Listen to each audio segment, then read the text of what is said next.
وزیر اعلیٰ خیبر پختونخوا سہیل آفریدی نے کہا ہے کہ کل کا انتظامیہ کا رویہ انتہائی افسوسناک ہے۔ سپریم کورٹ کے 3 ججز کے آرڈر کو ایک مرتبہ پھر ردی کی ٹوکری میں پھینکا گیا۔ کے پی ہاؤس اسلام آباد میں سابق وزیر اعظم عمران خان کی بہنوں عظما خان اور نورین خان کے ہمراہ ہنگامی پریس کانفرنس کے دوران سہیل آفریدی کا مزید کہنا تھا کہ عوام کی امید عدلیہ سے ہے۔ اگر عدلیہ کے فیصلوں پر عمل درآمد نہیں ہوگا تو پھر عوام کس طرف جائے گی؟ عمران خان پاکستان کا سب سے مقبول ترین لیڈر ہے۔ پی ٹی آئی پاکستان کی سب سے بڑی سیاسی جماعت ہے۔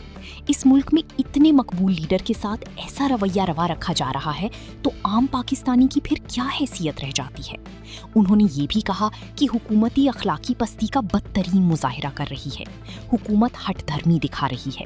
حکمران اپنے آپ کو آئین و قانون سے بالاتر سمجھتے ہیں۔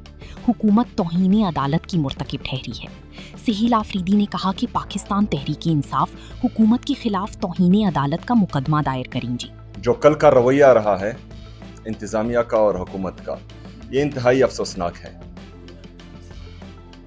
سپریم کورٹ کے 3 ججز کے آرڈر کو کل ردی کی ٹوکری میں ایک دفعہ پھر پھینکا گیا۔ میں بار بار یہی ایک بات کہہ رہا ہوں کہ عوام کی امید عدلیہ سے ہے۔ اگر عدلیہ ہی انصاف نہیں کرے گی، عدلیہ ہی اپنے فیصلے امپلیمنٹ نہیں کرے گی تو پھر عوام کس طرف جائے گی؟ اور عمران خان صاحب تو کوئی چھوٹا انسان نہیں ہے، وہ پاکستان کا سب سے مقبول ترین لیڈر ہے۔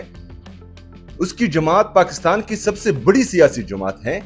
اگر عمران خان صاحب کے ساتھ ایسا سلوک کیا جا رہا ہے تو پھر عام پاکستانی کی حیثیت کیا رہ جاتی ہے؟ وہ کس طرف جائے گا؟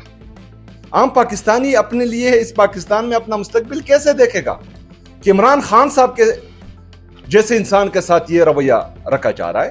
اور 3 ججز وہ باقاعدہ حکم کرتے ہیں کہ عمران خان صاحب کا علاج شفا انٹرنیشنل ہاسپٹل میں ہو، لیکن یہ اتنے ذہنی اور اخلاقی پستی کے وہ نیچے والے درجے تک پہنچ چکے ہیں۔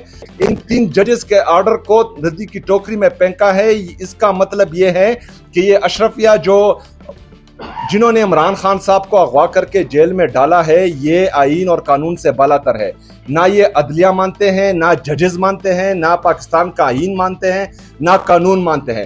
اب ان ججز نے فیصلہ کرنا ہے۔ ہم تو اپنی تحریک چلائیں گے، عمران خان صاحب کا حکم ہے، ان کا حکم سر آنکھوں پر۔ اس میں آپ 30